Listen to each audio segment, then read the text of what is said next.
Hello dear student, स्वागत है आप सभी का आपके अपने यूट्यूब चैनल पर जिसका नाम है डिस्टेंस कॉन्वर्सेशन। मैं निधि, आप सभी की हिंदी मेंटर। तो अगर आप भी एनआईएएस क्लास 10th में हो, सब्जेक्ट हो रखा है आपका हिंदी, और इस सब्जेक्ट के आपको एक्सप्लेनेशन वीडियोस नहीं मिल रहे हैं लेसन्स के, और अगर एक्सप्लेनेशन वीडियोस आपको मिल भी जा रहे हैं एनी हाउ, बट आपको एट लास्ट इसके चैप्टर्स के इंपॉर्टेंट क्वेश्चन आंसर हाथ नहीं लग रहे हैं जो कि आपकी एग्जामिनेशन में डेफिनेटली रूप से आते ही आते हैं, तो बिल्कुल सही चैनल पर हो, बिल्कुल सही वीडियो पर हो। इसी एक चैनल पर आपको मिलेगा आपके हिंदी के सभी एक चैप्टर्स के explanation videos, plus bonus point ये रह जाए कि आपको लास्ट में देखने को मिलता है चैप्टर में आए हुए सभी इंपॉर्टेंट क्वेश्चन आंसर। तो आज की वीडियो का टॉपिक होने वाला है एनआईएएस क्लास 10 सब्जेक्ट हिंदी, इसका कोड है 201 के लेसन 19 को, और लेसन का नाम है शतरंज के खिलाड़ी। ठीक है, तो इस चैप्टर को आज हम पढ़ेंगे, समझेंगे, जानेंगे और फिर लास्ट में डिस्कस करेंगे इस चैप्टर में आए हुए सभी इंपॉर्टेंट क्वेश्चन आंसर को भी। ठीक है, तो जैसा कि आपको दिख रहा होगा शतरंज के खिलाड़ी, तो ये ऐसी कोई स्टोरी नहीं है कि आपको इसमें किसी चैंपियन की स्टोरी पढ़नी है कि कोई था जो शतरंज खेलता था। शतरंज इन द सेंस अभी हम चेस के नाम से जानते हैं शतरंज। ठीक है, तो इस प्रकार का ये चेस बोर्ड होता है। ठीक है, ये शतरंज का खेल होता है, चेस का खेल होता है। तो ऐसा नहीं है कि इस स्टोरी में आपको किसी दिग्गज का खिलाड़ी की स्टोरी जानने को मिली कि वो शतरंज कैसे खेलता था, फिर वो चैंपियन कैसे बना, वो शतरंज का खिलाड़ी कैसे बना। तो ये स्टोरी उस पर बिल्कुल भी नहीं है। चलो एक बार स्टोरी के राइटर की बात की जाए, तो स्टोरी के राइटर, स्टोरी के लेखक कौन है? मुंशी प्रेमचंद्र जी, इनके द्वारा ये लिखा गया स्टोरी है, कहानी है। ठीक है, और ये वास्तविकता भी है। कहीं ना कहीं इन्होंने भारत के उस दौर को बताया है जब इस तरीके का पूरा यहाँ पर कार्यक्रम होता था, तो उन्होंने फिर इसी को कटाक्ष के रूप में इस स्टोरी को लिखा है। ठीक है, और इसमें बहुत सारी चीजें आपको बताई है। तो बेसिकली इस चैप्टर में हमें एडिक्शन के बारे में बताया गया है। एडिक्शन मतलब लत कह सकते हो। तो आज के टाइम में भी एडिक्शन बहुत सारी चीजों का बहुत लोगों को लग चुका है। सबसे पहले तो आपका मोबाइल फोन, वो वन ऑफ द मोस्ट कह सकते हो कि पावरफुल एडिक्शन हो गया है यूथ के बीच या सभी के बीच। कहीं ना कहीं जो इसकी लत है मोबाइल की बहुत ज्यादा बेकार है। तो इसी तरीके से एक टाइम पर शतरंज की जो लत थी, ठीक है, शतरंज तो यहाँ पर एक चीज है, बहुत सारी ऐसी चीज की लत इसमें दिखाई गई है, बताई गई है, जो कि राजा से लेकर आम जनता तक में फैली हुई थी, और जिस लत के कारण पूरा का पूरा जो राज्य था, साम्राज्य था, अस्त व्यस्त था, और बहुत सारे मौतें, ठीक है, और इस तरह की चीजें इसमें होती है। ठीक है, चलो बिना समय बर्बाद किए समझते हैं चैप्टर में क्या कैसे हमें पढ़ना है, जानना है। ठीक है, स्टोरी को स्टार्ट करते हैं। तो शुरू करते हैं चैप्टर को। ठीक है, तो यहाँ पर हम पढ़ेंगे और समझेंगे क्या है इस चैप्टर में। तो चैप्टर में स्टार्टिंग है मुंशी प्रेमचंद की प्रसिद्ध कहानी शतरंज के खिलाड़ी है। जैसा कि मैंने आपको स्टार्टिंग में बताया था कि इस चैप्टर की जो राइटर है, लेखक है, वो है मुंशी प्रेमचंद जी। और मुंशी प्रेमचंद जी को किसी के परिचय की जरूरत नहीं है, किसी परिचय के मोहताज नहीं, काफी नामी गिरानी लेखक रहे हैं। ठीक है, और उनके द्वारा ही ये लिखित कहानी है। चलो देखते हैं क्या कहानी है। अवध के नवाब वाजिद अली शाह के समय की सामाजिक व राजनीतिक स्थिति पर एक तीखी व्यंग रचना है। तो ये जो कहानी है क्या है, कब की है, इसी एक लाइन में पूरा का पूरा व्याख्या मिल जाता है हमें। ये है अवध की कहानी। ठीक है, तो अवध क्या है? अभी जो आप मॉडर्न लखनऊ जानते हो ना, उस समय ये नाम था अवध, उस जगह का नाम था अवध। तो ये वही की कहानी है। और जब नाम था इसका, तो उस समय इसके शासक कौन थे? उस समय इसके शासक थे नवाब वाजिद अली शाह। तो ये नाम याद रख लो, हो सकता है कि आपके एक नंबर के क्वेश्चन में आ जाए कि उस समय के शासक कौन थे, उस समय के राजा वहां के कौन थे। तो वो थे नवाब वहां के वाजिद अली शाह। ठीक है, उनके समय की ये कहानी है। उनके समय की जो सामाजिक स्थिति थी, राजनीतिक स्थिति थी राज्य की, उसकी व्याख्या यहाँ पे की गई है। और ये व्याख्या किस तरीके की है? व्याख्या एक तीखी व्यंग है। ठीक है, एक तीखी व्यंग है जो कि प्रेमचंद ने लिखा है, रचा है। ठीक है, इस कहानी के केंद्र में दो जमींदार हैं। अभी नवाब का हमने देख लिया है, बट जो नवाब है वो सेंट्रल कैरेक्टर नहीं है, उनके इर्द गिर्द कहानी नहीं है। ये कहानी है बल्कि दो जमींदारों की। दोनों जमींदारों का नाम क्या है? पहले जमींदार है उनका नाम है मिर्जा सजाद अली, और जो दूसरे जमींदार है उनका नाम है मीर रोशन अली। ठीक है, तो इन दोनों कैरेक्टर को याद रखना, इन्हीं के बीच या इन्हीं के इर्द गिर्द पूरी की पूरी स्टोरी होने वाली है। जो शतरंज के अंधे शौक में इस कदर डूबे हुए थे कि उन्हें अपने घर परिवार समाज और देश की कोई परवाह नहीं थी। कि मैंने आपको स्टार्टिंग में बताया था कि ये जो स्टोरी है एक एडिक्शन पर है, एक शौक पर है। और शौक भी ऐसा वैसा नहीं कि हमने कुछ टाइम कुछ देर वहां पे स्पेंड कर दिया, कुछ आवर्स स्पेंड कर दिया, कुछ घंटे स्पेंड कर दिया, ऐसा नहीं। ये लत था, ये शौक था जिसमें ये दोनों जो थे, मिर्जा जो थे, वो अंधे हो चुके थे। उनको दिन रात सुबह शाम की कोई खबर नहीं थी, खाने पीने की कोई खबर नहीं थी, यहाँ तक कि इनको अपने घर परिवार आसपास और समाज और देश की भी फिक्र नहीं थी, या फिर इनको इतनी भी खबर नहीं थी कि इनके आसपास हो क्या रहा है। इनको सिर्फ एक चीज की खबर थी, वो थे शतरंज की खेल की, वो थे कि आज कौन जीता कौन हारा, किसने क्या चाल चली, किसने किसको मात दी, किसने किसको शह दी, किसने कौन सी चाल चली, कौन सी बाजी मारी। सिर्फ इनके दिमाग में यही चलता रहता था। तो सेम आज के टाइम में भी ऐसा ही होता है कि हमारा जो दिमाग है, हम कहीं भी रहें, हम कोई भी काम करें, हमारा जो दिमाग है वो किस शौक में डूबा रहता है, वो डूबा रहता है मोबाइल के शौक में, सोशल मीडिया के शौक में।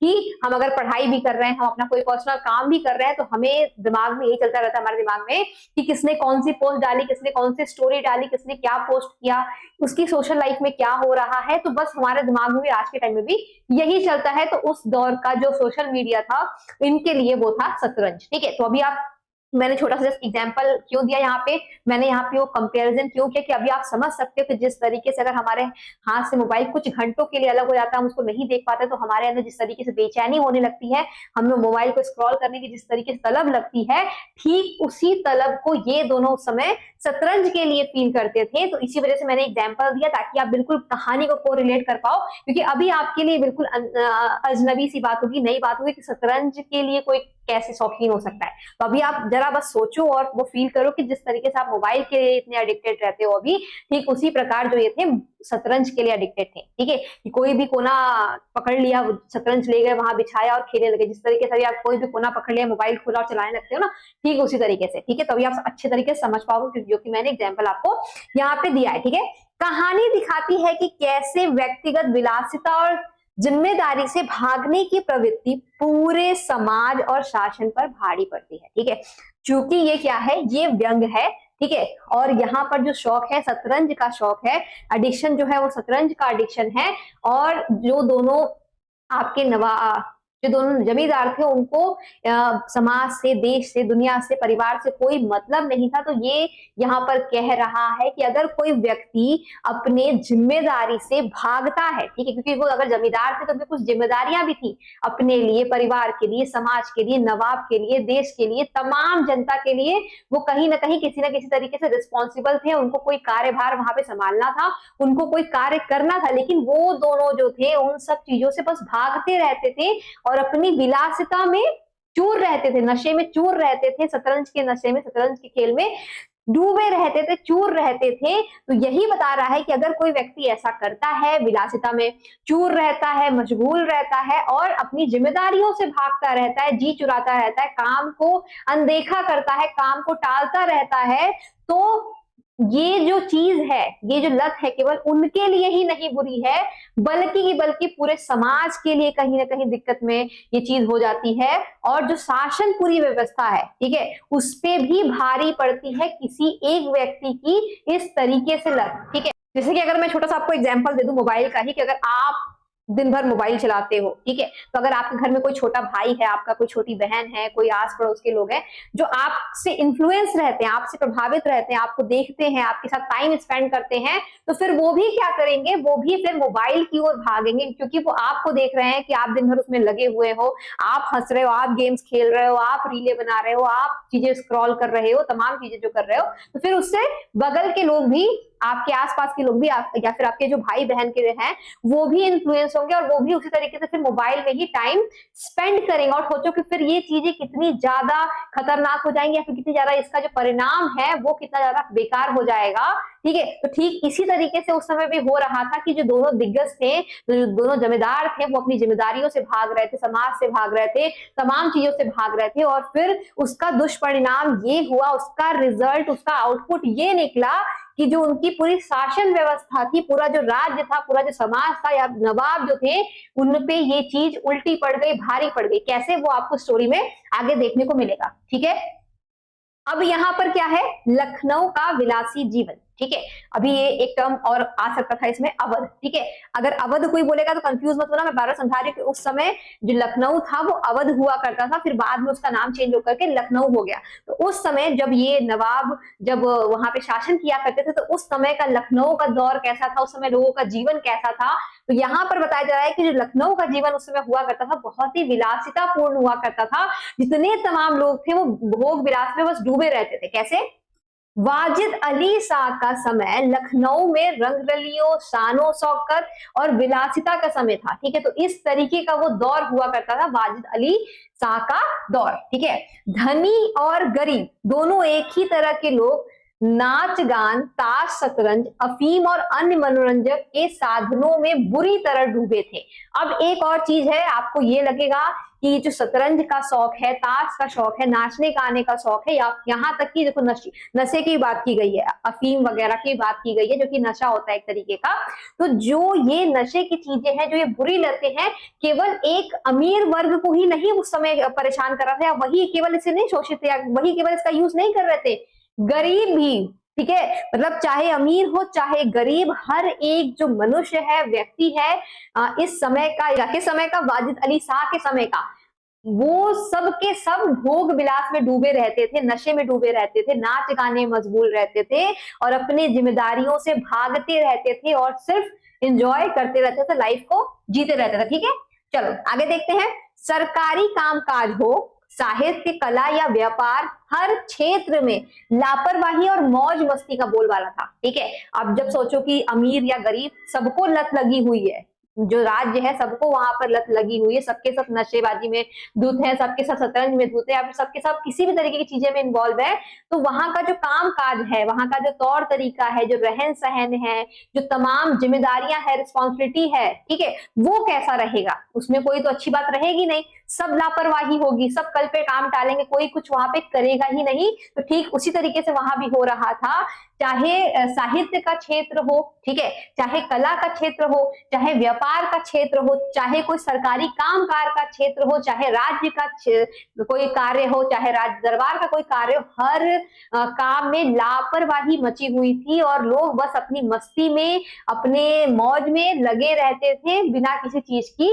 परवाह किए, ठीक है। और हर वर्ग, मैंने ऊपर ही बताया था, ऐसा नहीं कोई वहां पे पर्टिकुलर कोई वर्ग था कि अमीर लोग नशे करते थे, अमीर लोग मस्त जीवन जीते थे और गरीब वहां पर शोषित थे, ऐसा कुछ नहीं है। वहां पर अमीर और गरीब दोनों के दोनों एकदम से नशे में चूर रहते थे, मौज मस्ती में डूबे रहते थे, ठीक है। चलो देखते हैं आगे। राजा से लेकर फकीर तक हर कोई किसी न किसी व्यसन में लिप्त था। आम लोग भी अपनी मुश्किलों को भूलकर तितर बितर की लड़ाई, जुआ, ताश और शतरंज में समय गवा रहे थे। ऐसे माहौल में देश की दशा बिगड़नी ही थी। तो जैसा कि मैंने अभी आपको स्टार्टिंग में ही बताया था कि कोई पर्टिकुलर वहां पे लोग नहीं थे जो कि ऐसा करते थे, राजा से लेकर रंक तक, मतलब राजा तो राजा, वहां का जो भिखारी था, फकीर था, भीख मांगने वाला था, उसको भी अपनी जो निजी समस्या हुआ करती थी कि आज क्या खाएंगे, कल हम कैसे कमाएंगे, आज हम क्या रोजगार करेंगे, हमारा गुजर बसर कैसे होगा, हमारे बच्चों का भविष्य कैसा होगा, उनको किसी चीज से मतलब नहीं था। सबको मतलब था सिर्फ जुए से, ताश से, नशे से, अय्यासी से, विलासिता से, सबको यही सारी चीजें चाहिए होती थी उस समय, ठीक है।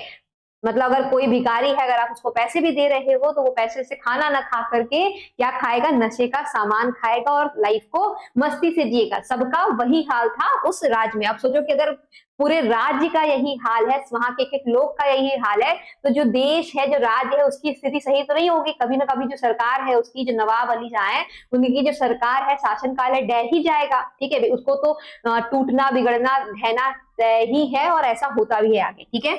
आगे देखते हैं क्या हो रहा है। मिर्जा और मीर दोनों का शतरंज प्रेम, ठीक है। अब आपका ये जो नया टॉपिक है, यहाँ पे हम देखने को मिलेगा, जो हम स्टार्टिंग में ही जान रहे थे कि जो मिर्जा साहब थे या फिर जो मीर साहब थे, दोनों के दोनों शतरंज प्रेमी थे या फिर कह लो शतरंज के नशेड़ी थे। उनका यहाँ पर हमें वो नशीलापन या फिर उनका जो प्रेम है शतरंज के लिए, वो देखने को मिलेगा। क्या क्या देखने को मिलता है हमें? इसी वातावरण में रहते थे मिर्जा शहजाद अली और मीर रोशन अली, जिनकी विरासत में मिली जमींदारियां थी, ठीक है। तो ये दोनों भी उसी वातावरण में रहते थे। और मैंने जैसे आपको एक एग्जांपल दिया था ना कि अगर आप घर में फोन यूज कर रहे हो, आप कोई गलत चीजों में लिप्त हो, तो आपके छोटे भाई बहन है, आपके जो आस पड़ोसी हैं, कहीं ना कहीं उन चीजों से इन्फ्लुएंस होकर वो भी वही काम करने लगेंगे। तो अगर देश का, राज्य का वातावरण खराब है, वहां पे बड़े छोटे, गरीब अमीर सब के सब उसी तरीके से नशे कर रहे थे, जुए खेल रहे थे, शतरंज खेल रहे थे, अय्याशियां कर रहे थे, तो उसी माहौल में पड़े बड़े ये दोनों भी थे, दोनों जमींदार, और ठीक है। और उनको जो विरासत में जमींदारियां मिली थी ना, तो उनको पैसे की कोई टेंशन तो थी नहीं कि आज क्या खाएंगे, कल क्या खाएंगे। तो उनको इन सब बातों की कोई चिंता नहीं, क्योंकि उनके जो पूर्वज थे उन्होंने अच्छा खासा धन जमा करके, धन संचय करके घर बार उनके नाम कर दिया था, और वो बस उनको वहां पर अब अय्याशियां करनी थी, ठीक है। जीविका की कोई चिंता नहीं थी, जैसे कि मैंने आपको बताया कि उनको अपने जीवन जीने की कोई चिंता नहीं थी, पैसे की कोई कमी नहीं थी, खाने पीने की कोई दिक्कत नहीं थी। इसलिए दोनों सुबह उठकर नाश्ता करते और पूरे दिन शतरंज की बिछाद बिछाकर बैठ जाते। सुबह उठते, नाश्ता करते और फिर शतरंज बिछा करके खेलने बैठ जाते, ठीक है। उन्हें न खाने की सुध रहती, न घर परिवार की। तो मैंने बताया ही था कि अगर कोई एडिक्टेड होता है, अगर हमारे हाथ में मोबाइल आ जाए, तो हमें फिर किसी और चीज की धुन नहीं होती है। हम अगर मोबाइल में गेम खेलते हैं तो पहले एक गेम खत्म करेंगे, फिर 2 गेम खत्म करेंगे, फिर 3 गेम, वो लत कहीं ना कहीं बढ़ती रहती है। अगर हमारे सामने फिर कोई खाना लाके रख दे, पानी लाके रख दे, कुछ भी कर दे, हमें सिर्फ उसी चीज में, उसी गेम में मजा आता है, हम उसी में लिप्त रहते हैं। तो सेम वही चीजें होती है उनके साथ भी, कि उनको वहां पे किसी चीज की धुन नहीं होती है, ना खाने की, ना पीने की, ना घर की, ना परिवार की।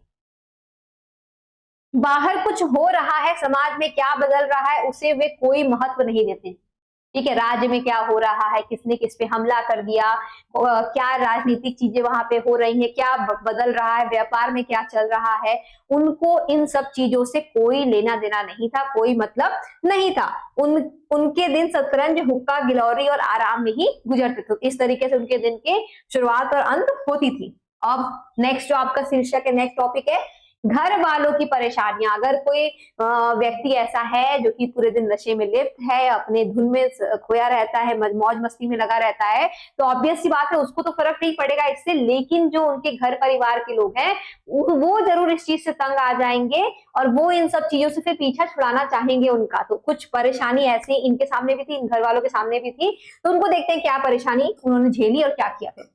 मिर्जा की बेगम उनके इस खेल से बहुत नाराज रहती थी, ठीक है। वह चाहती थी कि पति घर की ओर भी ध्यान दे, पर मिर्जा कान नहीं धरते, ठीक है। तो यहाँ पर जो मिर्जा की वाइफ थी, पत्नी थी, वो भी बहुत नाराज थी अपने हस्बैंड से, अपने पति से, कि वो घर पे ध्यान नहीं देते, किसी चीज का उनको सुध नहीं रहता, ठीक है। और इसके विपरीत जो मिर्जा थे, उनको इन सब चीजों से कोई लेना देना नहीं था, उनको सिर्फ मतलब था अपने शतरंज से, ठीक है।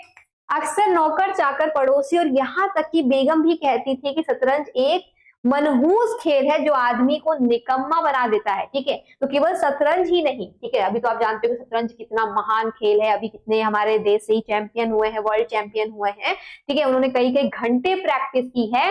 बट अगर हम किसी भी काम को गलत डायरेक्शन में करें, तो वो जो उसका रिजल्ट होता है गलत ही निकलता है। और इसी तरीके से जब हम किसी काम को सही डायरेक्शन में करें, सही दिशा में करें, तो उसका जो परिणाम होता है, रिजल्ट निकलता है, वो सही निकलता है। तो सोचो, शतरंज जैसे महान खेल को उन्होंने वहां पर निकम्मा घोषित कर दिया। न केवल उनके आस पड़ोसियों ने, नौकर चाकर ने, सब ने निकम्मा घोषित कर दिया कि ऐसे खेल से जो आदमी होता है वो बेकार हो जाता है, निकम्मा हो जाता है, किसी काम का नहीं रहता, ठीक है। तो ये समझो लत कितनी बुरी चीज है।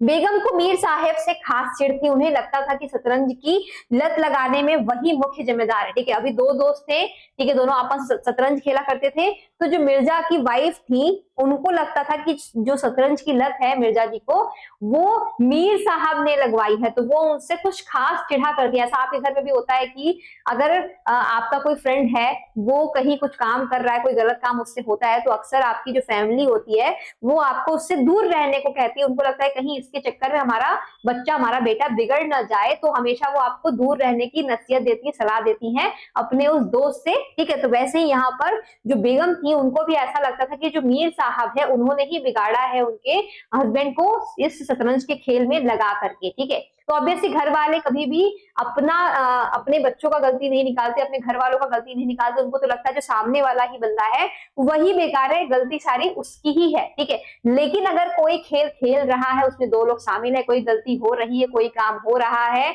दोनों की सहमति से दोनों खेल रहे हैं, दोनों कुछ वो काम कर रहे हैं, तो गलती यहाँ पर दोनों की बराबर की होती है, न कि किसी एक की ज्यादा या कम होती है, ठीक है। तो ये बात समझना।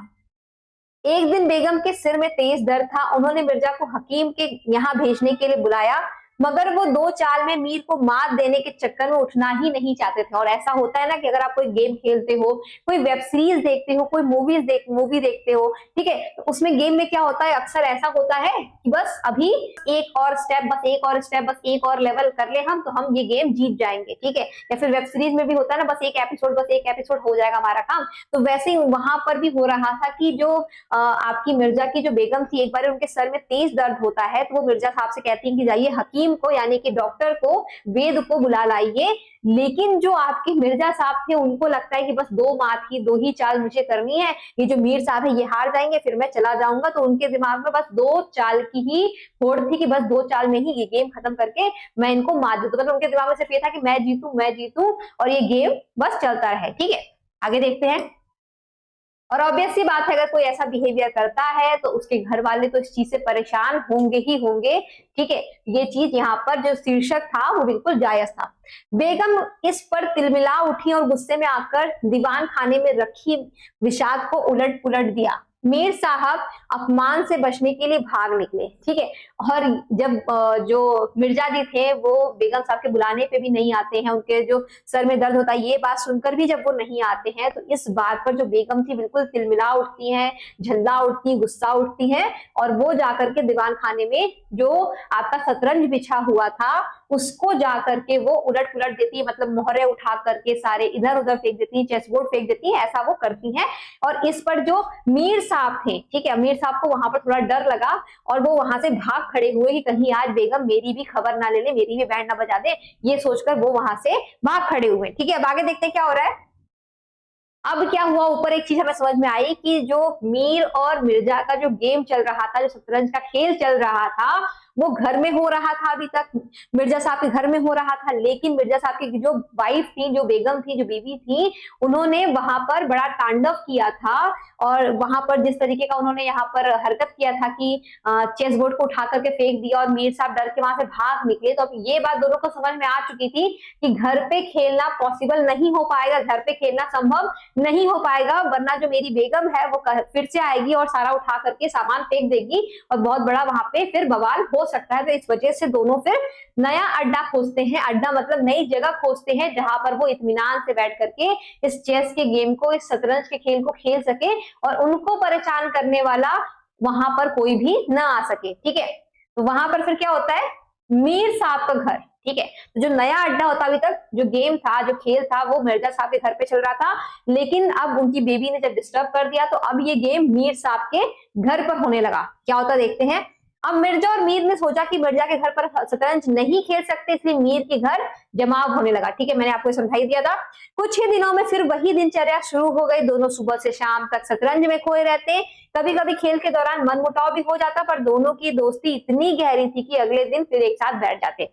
और अभी जब मीर साहब के घर पे गेम हो रहा था तो फिर से वही चीजें स्टार्ट हो गई, फिर से वही रूटीन दिनचर्या स्टार्ट हो गया कि एक सवेरे दोनों खा पी के नाश्ता बैठते और फिर रात को ही सीधा उठते गेम से, ठीक है। और आपको तो पता है जब इस तरीके का गेम कोई होता है जहां पर दो लोग पार्टिसिपेट करते हैं, गेम खेलते हैं, तो अगर उसमें कोई जीतता है कोई हारता है तो इस वजह से उसमें थोड़े बहुत झगड़े भी होते हैं, बहुत टंटे भी होते हैं कि तुम्हारी गलती है, तुमने ये किया, तुमने चीटिंग कर दी, ये सारी चीजें होती है। हम लूडो, चेस या फिर कोई भी ऐसा गेम खेलते हैं तो आपको ये बात पता ही होगी कि अगर कोई हारने लगता है तो उसको तेज गुस्सा आने लगता है और वो तेज गुस्से में बहुत ऐसी हरकत कर देता है जो कि फिर पूरा का पूरा मामला बिगाड़ देता है। यहाँ तक कि जो इंसान की आपस में दोस्ती होती है ना, वो भी टूट जाती है और दोनों एक दूसरे के दुश्मन बन जाते हैं। तो ऐसा यहाँ भी कई बार होता है कि जब एक कोई जीतने लगता है दूसरा उससे गुस्सा जाता और उस पर आरोप प्रत्यारोप करता कि तुमने चीटिंग किया है, तुमने मोहरे उठाए हैं, तुमने चाल बदली है, तुम ऐसा कर रहे हो, तुम वैसा कर रहे हो। लेकिन दोनों की दोस्ती इतनी गहरी थी, या ये कह लो कि जो शतरंज खेलने की तलब थी, लत थी, इतना ज्यादा था दोनों के अंदर कि दोनों एक शाम लड़ते, रात में सोते, फिर सुबह उठ करके एक दूसरे से मिलके फिर शतरंज खेलना स्टार्ट कर देते थे। ठीक है, तो इतना कुछ यहाँ पे बताया गया। आगे देखते हैं। देश की बिगड़ती हालत पर खिलाड़ियों को परवाह नहीं। ठीक है, तो अभी यहाँ पे खिलाड़ियों किनको कहा गया, खिलाड़ी यहाँ पे कहा गया है मिर्जा साहब को और मीर साहब को। और जैसा कि हमने स्टार्टिंग में ही पढ़ा था कि अगर देश के लोग ऐसे हों, राज्य के लोग ऐसे हों जो केवल अपने मौज मस्ती में, ऐशो आराम में, विलासिता में चूर हो, उनको दूसरों से कोई मतलब नहीं, तो ऑब्वियस सी बात है कि जो देश की हालत है, राज्य की हालत है, वो तो बिगड़ेगी बिगड़ेगी। कहीं ना कहीं उसमें कोई इंटरनल दिक्कत आएगी, एक्सटर्नल दिक्कत आएगी, मतलब बाहर से कोई हमला कर सकता है या अंदर से ही कोई मतभेद पैदा कर सकता है। तो ऐसा ही हुआ उनके टाइम पर भी। ठीक है, क्या होता देखते हैं। इस बीच अवध की हालत दिन ब दिन खराब हो रही थी, अंग्रेज कंपनी का प्रभाव बढ़ रहा था। और ये दौर जो था, ये जो लेख है, ये जो कहानी कब का है, जब अंग्रेज शासन करने के लिए भारत पर चढ़ाई कर रहे थे। तो उससे पहले क्या हुआ करता था, उस समय राजा महाराजाओं का शासन हुआ करता था।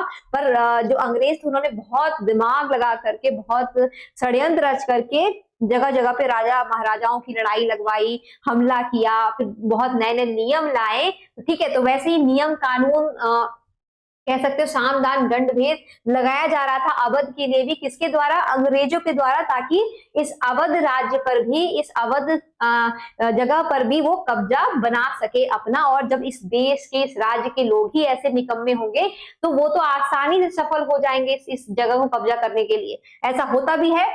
ठीक है, नवाब के शासन में अव्यवस्था थी। मैंने बताया है कि जो नवाब थे, और यहाँ पर नवाब कौन है? वाजिद अली की बात की जा रही है कि वाजिद अली के जो शासन में अव्यवस्था थी, ठीक है, उसके कारण जो वहां का राजकोष था। राजकोष क्या होता है? ठीक है, राजकोष मतलब जो राज्य का धन होता है, जो राजा के पास होता है, जो कि वो अपने लिए या फिर राज्य के लिए, देश के लिए इस्तेमाल करता है, वो धीरे धीरे खत्म होने लगा।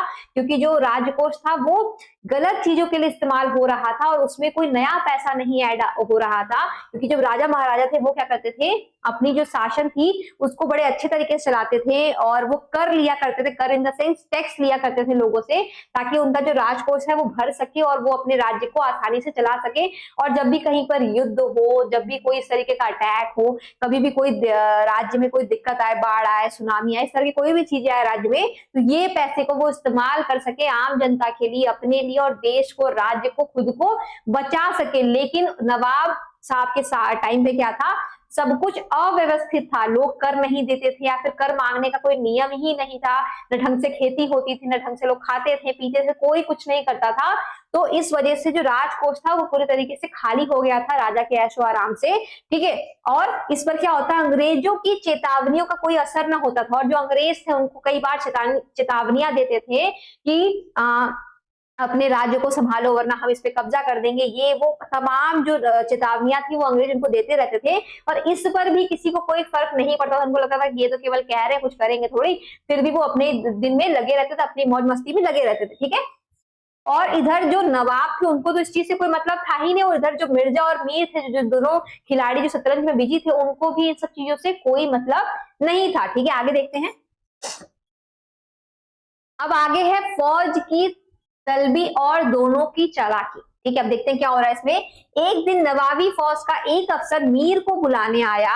संभवतः उसने सेना के लिए सिपाही देने को कहा जाने वाला था। यह सुनकर मीर डर गए। ठीक है, तो अभी क्या था कि ये दोनों भी नवाब की सेवा के लिए ही कार्यगत थे। मतलब ये जो मीर साहब थे, मिर्जा साहब थे, इन दोनों को भी कहीं ना कहीं नवाब साहब के लिए ही रखा गया था, उनके ही सेना में रखा गया था, उनकी देखरेख करने रखा गया था। और इनसे ये कभी कहा गया था कि जब भी राज्य पे कोई खतरा आए तो आप सबको आकर के हमारी हिफाजत करनी है। तो इसीलिए एक दिन जो नवाब साहब की फौज का एक सिपाही आता है मीर साहब के पास और कहता है कि आपको चलना होगा, हमारे जो सैनिक गढ़ है उसमें शामिल होना पड़ेगा, देश की रक्षा करनी पड़ेगी, नवाब की सेवा में लगना होगा।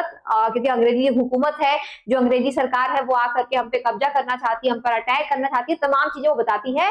लेकिन इधर जो मीर साहब थे वो डर गए, क्योंकि वो बहुत बड़े निकम्मे और कामचोर थे। वो ऐसा कुछ भी नहीं करना चाहते थे, क्योंकि अगर उनको लगता था कि मैं अगर ये काम में लग गया तो फिर मैं शतरंज कैसे खेलूंगा, मैं अपना ऐशो आराम कैसे जीऊंगा, मैं अयासी कैसे कर सकूंगा। ठीक है, तो उन्होंने क्या किया, यहाँ पर मिर्जा को भी डर लगा, मतलब मीर और मिर्जा दोनों डर गए कि कहीं मुझे ना बुला लिया जाए, कहीं मुझे ना बुला लिया जाए, क्योंकि दोनों जाना नहीं चाहते, देश के लिए कुछ भी करना नहीं चाहते थे। ठीक है, ठीक है। दोनों ने निश्चय किया कि फौजी मुलाजिमों से बचने के लिए शहर से बाहर गोमती के पास एक पुरानी मस्जिद में जाकर के शतरंज खेलेंगे। और फिर क्या दोनों फैसला करते हैं, अभी तक पहले था कि मिर्जा के घर में खेल हो रहा था, तो तब उसकी वाइफ ने जब आकर के उसमें हस्तक्षेप किया, उनको डांटा समझाया, तो फिर अब मीर जी के घर पे खेल होने लगा शतरंज का। और जब वहां पर सैनिक पहुंच गए नवाब के, तो दोनों ने फिर क्या किया कि अब अपना नया ठिकाना ढूंढा, नया अड्डा ढूंढा, जहां पर उनको कोई भी खोज ना सके। और फिर उन्होंने डिसाइड किया कि वो दोनों एक जगह पर जाएंगे, गोमती के पास जाएंगे। अगर आप लखनऊ रहते हो तो आपको ये नाम पता होगा, गोमती के पास एक पुरानी मस्जिद के पास जाकर के वो दोनों शतरंज खेलेंगे, ये डिसाइड वो दोनों करते हैं और ऐसा होता भी है। अगले दिन से दोनों तड़के उठ करके मस्जिद पहुंच जाते हैं और सुबह उठते ही दोनों शतरंज लेकर मस्जिद के पास पहुंच जाते हैं। वहां दरी बिछाते, हुक्का भरते और दिन भर शतरंज खेलते। ठीक है, तो वहां पर भी अपना कार्यक्रम जारी रखते, दरी बिछाते, शतरंज बिछाते और हुक्का पीते हुए अपना गेम खेलते। इस दौरान शहर में अंग्रेजी सेना का प्रवेश हो गया, लोग भयभीत होकर भागने लगे। इस पर उन दोनों को कुछ भी फर्क नहीं पड़ता है, या कह लो उनको इन सब की कोई खबर नहीं थी, भनक नहीं थी, ना वो कोई ऐसा खबर रखना भी चाहते थे। ठीक है, तो वो दोनों तो अपना गेम में मस्त बिजी थे और उधर जो अंग्रेजी सेना थी उन्होंने कब्जा कर लिया, कहां पर, अवध पर। ठीक है, और इससे जो आम जनता थी उसमें डर का माहौल हो गया, अफरा तफरी मच गई, लोग इधर उधर भागने लगे, बचने लगे। लेकिन ये दोनों को शतरंज के अलावा अभी भी कुछ नहीं दिख रहा था। ठीक है, आगे देखते हैं। नवाब की गिरफ्तारी पर खेल जारी। ठीक है, और अभी क्या हो रहा है, नवाब जो थे, वाजिद अली जी जो थे, उस राज्य के जो नवाब थे, शासक थे, राजा थे, वो गिरफ्तार हो जाते, उनको पकड़ लिया जाता, उनको धर लिया जाता। किसके द्वारा, अंग्रेजों के द्वारा। ठीक है, और जो ये दोनों थे मीर और मिर्जा, इनकी जिम्मेदारी थी कि अपने नवाब को बचाए, उनके लिए जान दे, उनको बचा के रखे। ठीक है, ताकि अपने जो अपने राज्य का जो शासन है वो बच सके और अंग्रेज उस पर हुकूमत ना कर पाए। लेकिन इनको कोई फर्क नहीं पड़ता है, बल्कि ये तो उस पे कहते हैं कि चलो तुम अपनी चाल चलो, तुम अपनी चाल चलो, मैं जीतने वाला हूं, तुम हारने वाले हो। ये सबको इससे ही मतलब था, शतरंज से ही मतलब था। तो क्या हो रहा है यहाँ पर, एक दिन खेलते खेलते उन्होंने देखा कि अंग्रेजी फौज निकल रही है, इनको सब कुछ दिख रहा था। फिर खबर मिली कि वाजिद अली शाह को कैद कर लिया गया, गिरफ्तार कर लिया गया है। इतना बड़ा राजनीतिक परिवर्तन हो गया। ठीक है, मतलब पूरी की पूरी सरकार ही पलट गई, पूरी की पूरी दुनिया ही पलट गई। लेकिन फिर भी दोनों की दुनिया बस वजीर और हाथी व घोड़े के इर्द गिर्द घूमती थी। मतलब इनकी जो दुनिया थी, असल के हाथी घोड़ों पर नहीं, असल के राजा पर नहीं, असल के नवाब पर नहीं, असल के वजीर पर नहीं, बल्कि उस शतरंज के मोहरे पर वजीर हाथी घोड़ों पर टिकी रहती थी कि किसने क्या बाजी चली, किसने क्या चाल चली, किसने 2.5 कदम चला, किसने 10 कदम चला, ताकि वो एक दूसरे को जीत सके, हरा सके। ठीक है, मिर्जा को नवाब की गिरफ्तारी पर कुछ क्षण का दुख हुआ, पर खेल की हार जीत ने उनकी भावना दबा दी। तो थोड़ा जो मिर्जा साहब थे उनको थोड़ा दुख होता है इस बात पर कि हमारे जो नवाब हैं उनको पकड़ लिया गया, गिरफ्तार कर लिया गया है, ये गलत हुआ, हमें वहां पर होना चाहिए था, ऐसा थोड़ा उनके अंदर फील आता है, इमोशन आता है। लेकिन मीर साहब ने फिर अपनी बाजी चली और हार जीत के इस दाव पेश ने जो मिर्जा साहब थे उनके उस भावना को दबा दिया और वापस से वही शतरंज के खेल की भावना को प्रबल कर दिया और उनको हारने जीतने पे मजबूर कर दिया। ठीक है, आगे देखते हैं। आगे लास्ट है ये, खेल से टकरार और दुखांत अंत। ठीक है, अभी खेल से यहाँ पर टकरार होता है, वार होता है, किसमें, खेल कौन सा, शतरंज के खेल, जो दोनों दोस्त खेल रहे होते हैं, मीर साहब और मिर्जा साहब। ठीक है, उन दोनों में लड़ाइयां हो जाती हैं। ठीक है, उन दोनों में बैर हो जाती है, अनबन हो जाती है, टकरार हो जाती है और फिर उन दोनों का दुखद अंत भी हो जाता है। ठीक है, इसको समझने के लिए अगर पढ़ना होगा हमें, क्या है, शाम तक दोनों तनाव में खेलते रहे। ठीक है, क्योंकि अभी एक हार रहा था, एक जीत रहा था, और ऐसा मैंने आपको बताया है, जब एक हारता है दूसरा जीतता है लगातार, तो दूसरा वाला क्या है, गुस्से में आ जाता है, आक्रोश में आ जाता है और वो बहुत ऐसी बातें करने लगता है जो कि सच नहीं होता है। जैसे कि तुमने ये चाल क्यों चली, तुम गलत खेल रहे हो, तुम तो किसी लायक नहीं हो, तुम्हें क्या पता है खेल के बारे में, तुम्हारे पापा को क्या पता है खेल के बारे में, तुम्हारे खानदान ने भी कभी खेला होगा ऐसा खेल, तुम्हारी तो कोई औकात नहीं, ऐसे करके जो अनाप शनाप बातें हैं वो सारी निकलने लगती है। तो कहीं ना कहीं यहाँ भी ऐसा ही हो रहा था कि एक जीत रहा था, दूसरा हार रहा था, तो दूसरा बिल्कुल आक्रोश में आ गया था, दूसरा जो बिल्कुल था गुस्से में आ गया था।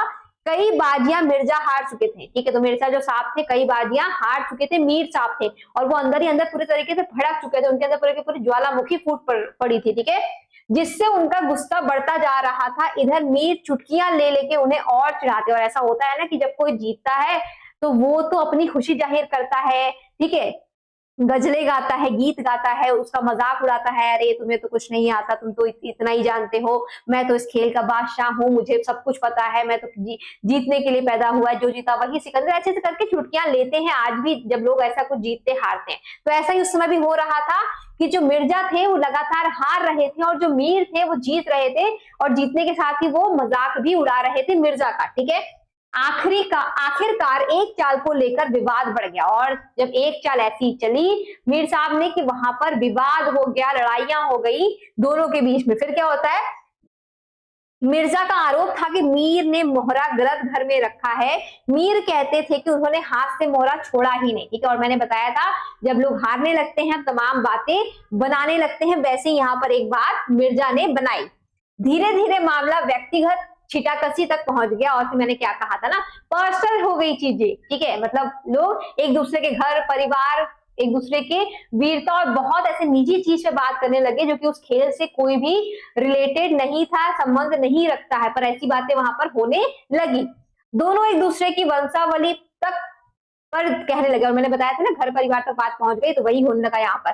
गाली गलौज और अपमान के बाद नौबत तलवारें निकालने तक आ पहुंची, और गाली गलौज तक होने लगा, एक दूसरे को लोग अनाप शनाप बोलने लगे, गाली बकने लगे, ठीक है। जिससे फिर क्या होता है, दोनों ने तलवारें अपने अपने निकाल ली, ठीक है। और फिर क्या होता है आगे देखते हैं, दोनों ने कमर से तलवारें खींची और आपस में भिड़ गए, और तलवार निकालकर तलवारबाजी करने लगे, लड़ने लगे आपस में।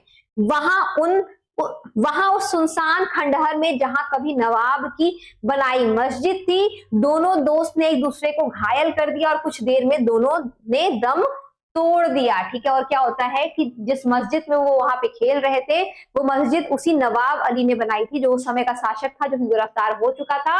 और जब दोनों दोस्त तलवारबाजी करने लगते हैं, एक दूसरे से लड़ाई करने लगते हैं, तो दोनों ने एक दूसरे को घायल कर दिया, केवल तलवार निकाला ही नहीं बल्कि असली लड़ाई करने लगे, असली मारकाट करने लगे, और इस चक्कर में दोनों को काफी गहरी चोटें आ गईं, और दोनों वहां पर जमीन पे गिर के घायल हो गए, क्योंकि वो खंडहर था, उनको बचाने वाला, उनकी आवाज सुनने वाला, उनकी तड़प सुनने वाला दूर दूर तक कोई नहीं था। तो कुछ ही देर में दोनों ने वहां पर दम तोड़ दिया।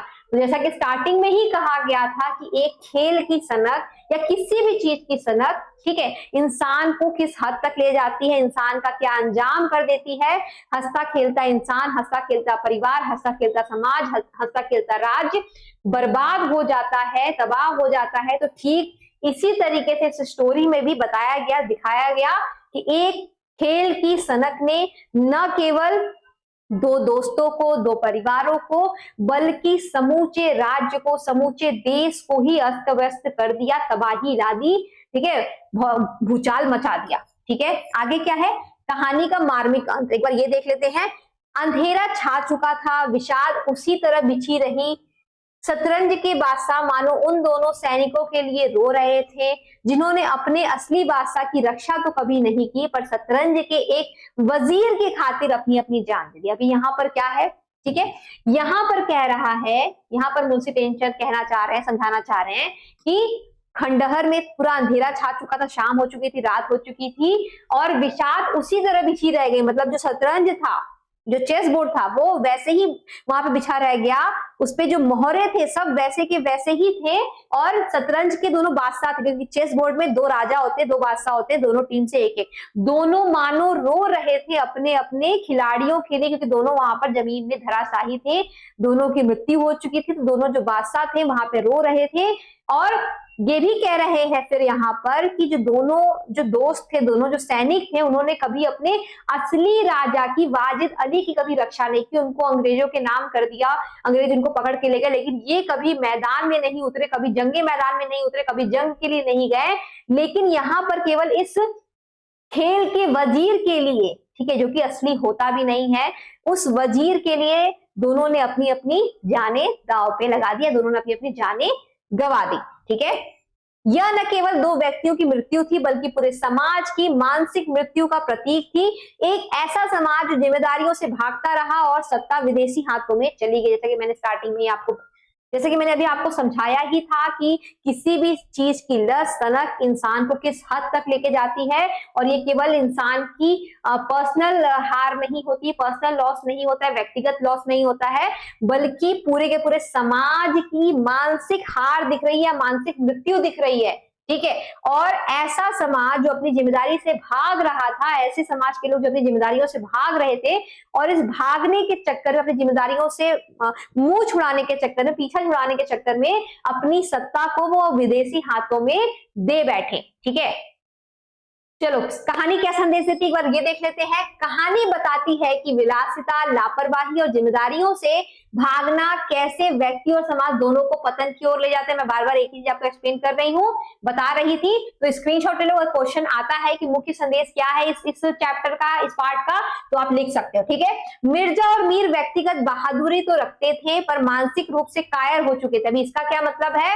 व्यक्तिगत वीरता तो रखते थे, बहादुरी तो रखते थे, मतलब सोचो कि जब अगर वहां पर किसी एक ने तलवार निकाली, दोनों ने तलवार निकालकर आपस में लड़ लिए दोनों। ठीक है, दोनों में वीरता तो थी, दोनों लड़ाई से नहीं भागते थे, दोनों कायर नहीं थे व्यक्तिगत रूप से कि अगर किसी एक को गाली दी जा रही थी दूसरा सुन के बैठे, ऐसा नहीं था। दोनों लड़ने के लिए हमेशा तैयार थे व्यक्तिगत रूप से, पर मानसिक रूप से वो वहां पर कमजोर थे, मानसिक रूप से वो कायर हो चुके थे, वो शतरंज की लत में डूब चुके थे। उनके दिमाग में देश के लिए कोई समर्पण नहीं था, देश के लिए कोई वहां पर जिम्मेदारी नहीं थी, भागीदारी नहीं थी, समाज के लिए कोई भागीदारी नहीं थी, पर वो पर्सनल लेवल पर, व्यक्तिगत लेवल पर बहादुर जरूर थे। ठीक है, अगर वो सामाजिक लेवल पर और मानसिक लेवल पर भी, स्तर पर भी अगर वो वहां पर जिम्मेदार होते, बहादुर होते, तो आज ये देश, आज ये राज्य और इस राज्य के जो नवाब थे उनको कभी भी पकड़ा नहीं जा सकता था, और ये जो सत्ता थी वो भी अंग्रेजों के हाथ में कभी नहीं लगती। ठीक है, वे शतरंज की रक्षा के लिए लड़ जाते पर देश और राजा की परवाह न करते। मैंने बताया ही आपको यह कहानी राजनीतिक उदासीनता पर तीखा व्यंग है। ठीक है, तो ये कहानी किस तरीके की है? तो ये एक राजनीतिक उदासीनता पर तीखा व्यंग है। ठीक है, पार्ट में आए सभी इंपॉर्टेंट किरदारों का, पात्रों का चरित्र चित्रण देख लेते हैं फटाफट से, क्योंकि आपके एग्जामिनेशन में आ सकता है, क्वेश्चन अराइज हो सकते हैं इससे। ठीक है, तो मैं पढ़ पढ़ के फटाफट समझाती जाती हूँ आपको।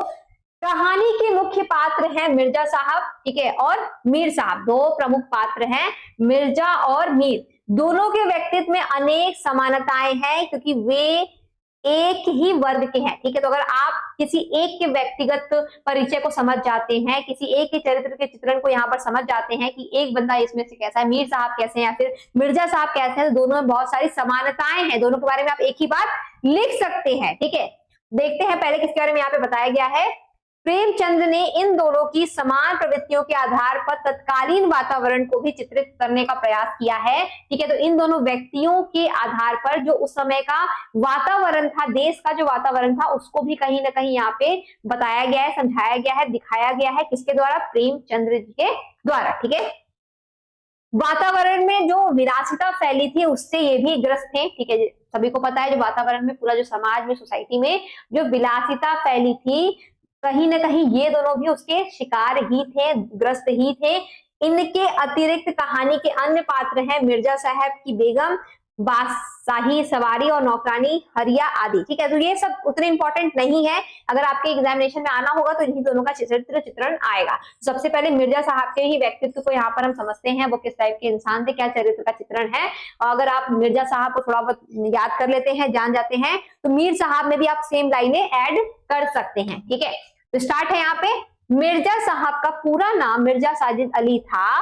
वे लखनऊ के नवाब वाजिद अली शाह के एक जगीरदार थे। ठीक है, तो यहाँ पर उनका पूरा नाम बताया गया है, और वो क्या थे? इनके शासनकाल में, वाजिद अली शाह के शासनकाल में वो एक जागीरदार थे। ठीक है, उन्हें अपनी जीविका चलाने की कोई चिंता नहीं थी। मैंने आपको स्टार्टिंग में ही ऊपर बताया कि दोनों को जीविका चलाने की कोई दिक्कत नहीं थी, क्योंकि दोनों के पूर्वज ने काफी धन उन लोगों के नाम कर रखा था। ठीक है, क्योंकि उनके पास पैतृक संपत्ति थी। ठीक है, पैतृक संपत्ति दोनों के पास भर भर के थी। उन्हें शतरंज खेलने का बहुत शौक था, या कहीं की बुरी लत थी।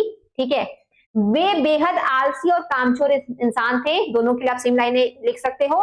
उनकी शतरंज खेलने की आदत के बारे में उनके आसपास के लोग, नौकर चाकर भी अच्छी राय नहीं रखते थे, उनकी बुराइयां करते रहते थे। ठीक है, समझ गए। आगे है, मिर्जा साहब शतरंज के खेल में इतने डूब जाते कि घर की चिंता करना भी छोड़ देते, इसलिए उनकी बेगम भी उनसे परेशान रहती और हमेशा मिर्जा साहब को लताड़ती रहती थी। ठीक है, मतलब हमेशा उनको डांटती धमकती रहती थी, उनकी वाइफ भी, उनकी बेगम भी। इतनी सारी चीजें किसके बारे में बताई जा रही है? मिर्जा साहब के बारे में बताई जा रही है। जमींदार वर्ग लापरवाह होकर विलास में डूब जाता है, उस देश को गुलाम होने से कोई नहीं बचा सकता। तो जिस राज्य का, जिस देश का जो जमींदार है वो भोग विलास में अगर डूब जाएगा तो फिर उस देश को दूसरे का गुलाम होने से कोई भी नहीं रोक सकता। ठीक है, ये कहा जा रहा है यहाँ पर। शतरंज के खिलाड़ी एक विशिष्ट प्रकार के ऐतिहासिक परिवेश को व्यक्त करने वाली कहानी है। ठीक है, इसलिए इसमें पात्रों की अधिक संख्या पर बल नहीं दिया गया है। ठीक है, इसलिए आप यह पाएंगे कि मिर्जा और मीर अली अलग अलग पात्र होते हुए भी एक ही वर्ग और एक ही तरह के प्रवृत्तियों के को व्यक्त करने वाले पात्र हैं। इनमें समानताएं अधिक है, अंतर कम। तो ये आपको पहले ही पता है कि दोनों का, अगर आप दोनों में से किसी एक के बारे में पढ़ ले रहे हो तो दूसरे के बारे में सेम चीजें लिखी जा सकती है। या कह लो, अगर आप उस राज्य के, उस समय वातावरण के किसी भी एक व्यक्ति के बारे में यहाँ पे आप जान जा रहे हो तो आपको पता चल जाएगा कि पूरा का पूरा जो देश था उसमें कोई भी व्यक्ति कैसा रहा होगा। पूरा का पूरा जो व्यक्ति था उस समय, पूरा पूरा समाज था, पूरा पूरा देश था, वो कहीं ना कहीं निकम्मा, कामचोर ही था, भोग विलास में डूबा हुआ ही था, जैसे कि ये दोनों। ठीक है, यह तो आप जानते ही होंगे कि निर्भीकता और स्वाभिमान का संबंध श्रम और संघर्ष से है।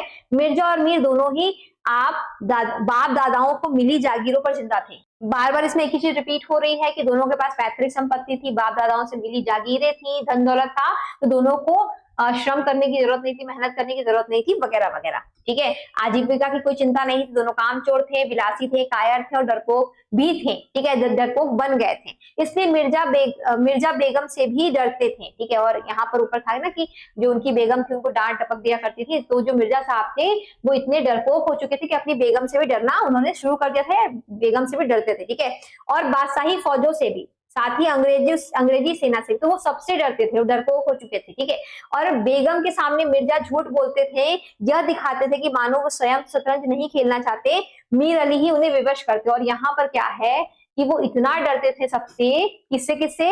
अंग्रेजी सेना से, किससे? और अपनी बेगम से, और किससे? जो नवाब साहब थे उनकी सेना से भी वो डरते थे और हमेशा कुछ ना कुछ बहाने बनाया करते थे या उनको देख करके छिप जाया करते थे।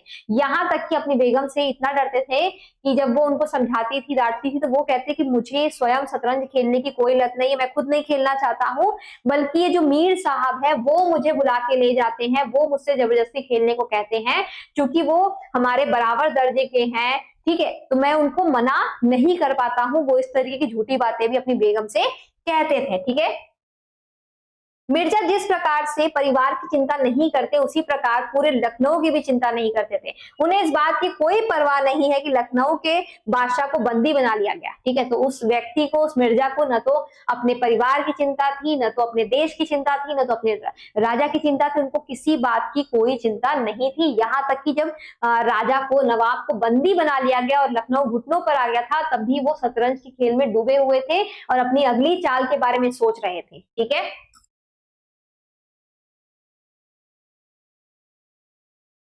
वे सुविधाओं को छोड़ने का जोखिम नहीं उठा सकते, वे सुख विलास के बिना रह नहीं सकते, उनकी इस आदत ने उन्हें कायर बना दिया। प्रेमचंद मिर्जा और मीर के शतरंज प्रेम की कथा कहते हुए बीच बीच में लखनऊ की त्रासद स्थिति का वर्णन करते हैं।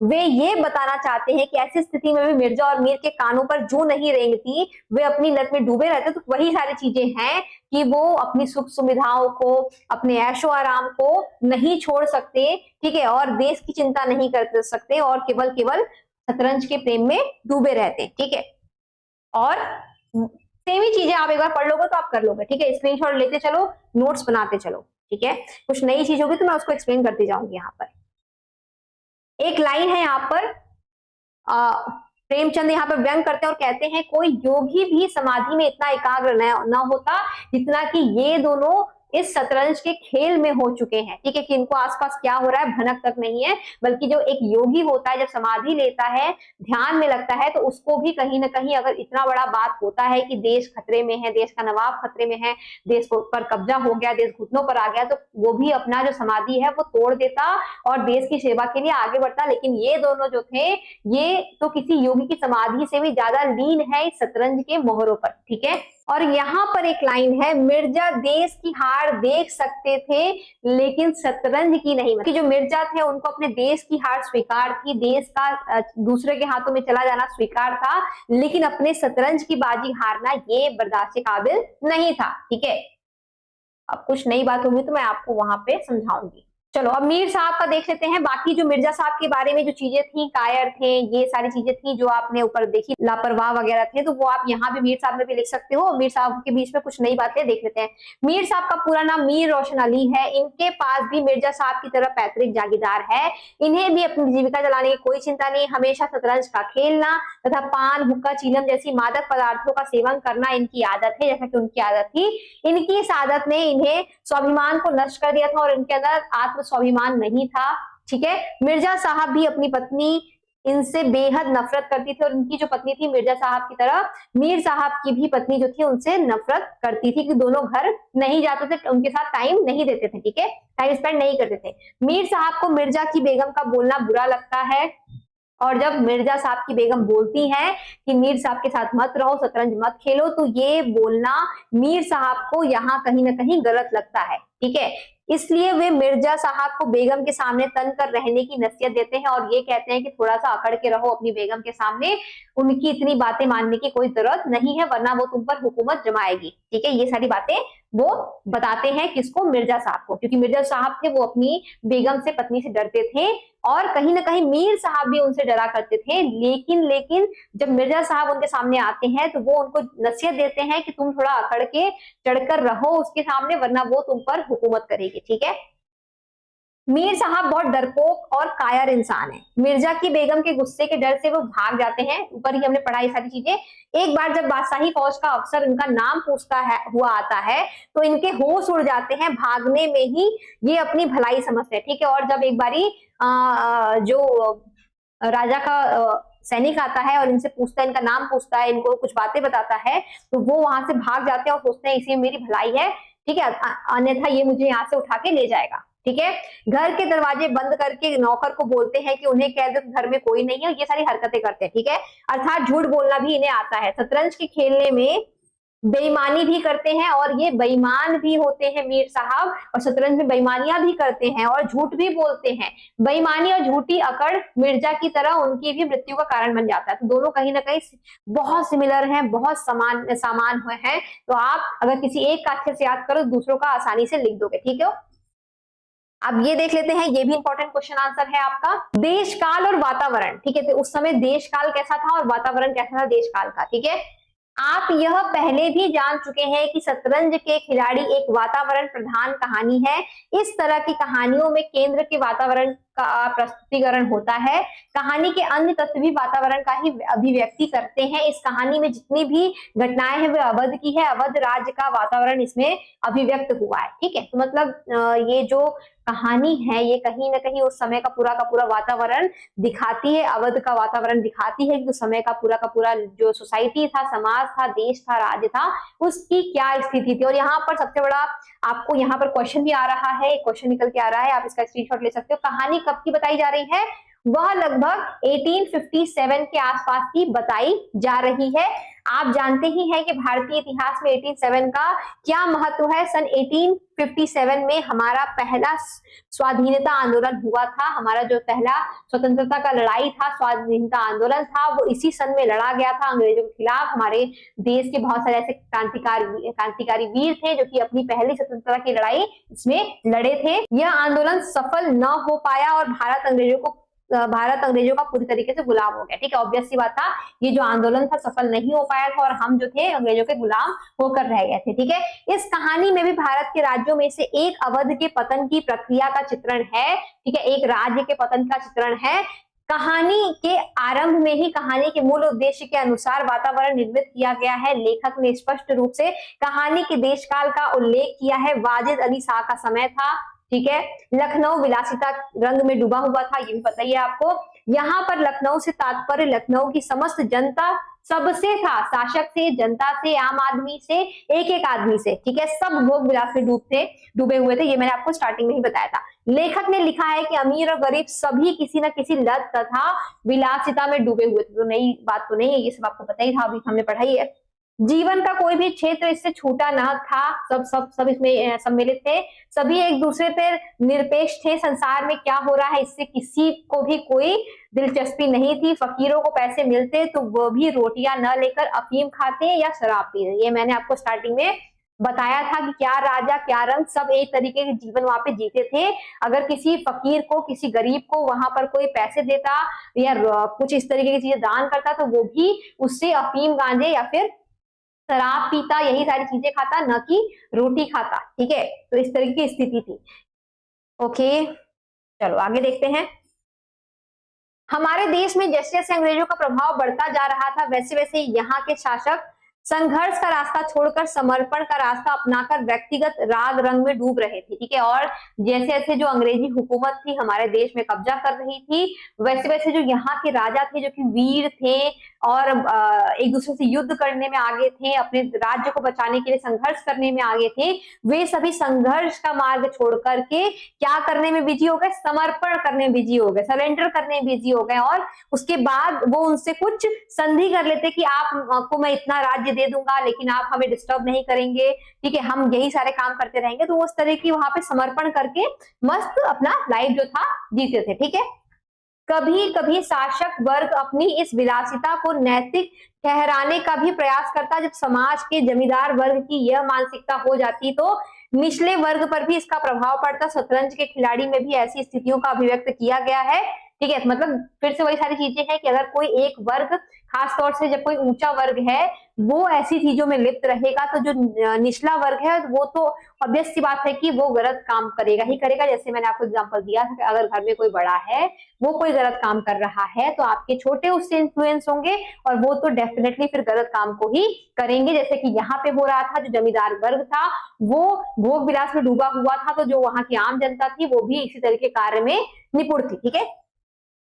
शतरंज के खिलाड़ी में एक स्थान पर लखनऊ में बढ़ी आती गोरों की फौज का वर्णन है। इस फौज का कहीं कोई विरोध नहीं होता है। यहाँ तक कि नवाब वाजिद अली शाह के बारे में मीर रोशन अली कहते हैं, शहर में कुछ न हो रहा होगा, लोग खाना खाकर आराम से सो रहे होंगे, हुजूर साहब भी ऐशगाह में होंगे, यह वह वातावरण है, ठीक है। यहाँ पे फिर कहा जा रहा है कि जब गोरों की फौज यानी अंग्रेजी सेना जब हमारे देश में हमला करने के लिए आ रही थी, इस राज्य में हमला करने के लिए आ रही थी, तो इधर जो मीर साहब थे वो अपने ख्याली पुलाव बनाते हैं या फिर जो उसका वातावरण होगा वो उसी को वहां पर व्यक्त करते हैं कि कुछ कोई बड़ी बात नहीं है, कुछ दिक्कत नहीं है, देश के सभी लोग अपना मस्त खा पी के सो रहे होंगे और जो हमारे नवाब साहब हैं, जो राजा साहब हैं, वो भी कहीं ना कहीं अपने ऐशगाह में ही होंगे, मतलब ऐश फरमा रहे होंगे, ठीक है।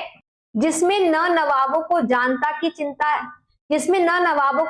चिंता है, न पराजय की, न जनता को किसी की चिंता है, सब एक दूसरे से अलग टूटे हैं। इसी के लिए तुलसीदास ने लिखा है, प्रजापतित पाखंड पारतत अपने अपने रंग रही है। इस वातावरण की तुलना हम अंधेर नगरी के वातावरण से कर सकते हैं। संघर्ष के लिए, गुलामी से बचने के लिए सामूहिक एकता की जरूरत होती है, ठीक है। तो यहाँ पर है कि यहाँ पर न नवाब को जनता की चिंता है, न जनता को नवाब की चिंता है। यहाँ पर एक दूसरे से कोई किसी को मतलब नहीं है, सब टूटे बिखरे हैं, कोई एकता नहीं है, यहाँ पर कोई यूनिटी नहीं देखने को मिल रही है, जिसका फायदा उठाती है अंग्रेजी सरकार, अंग्रेजी हुकूमत और आकर के इस राज्य में कब्जा कर लेती है। और आगे एक बात बताई गई है कि अगर आपने वो कहानी पढ़ी है अंधेर नगरी, जो कि मैंने आपको पढ़ाया है चैप्टर 15 आपका हिंदी का, तो कहीं ना कहीं उसमें भी यही सारी चीजें थी कि जो वहां का नवाब था, राजा था, वो पूरे के पूरे राज्य को अंधेर नगरी में तब्दील कर देता है अपनी गलत शासन व्यवस्था से। तो वही व्यवस्था यहाँ भी देखने को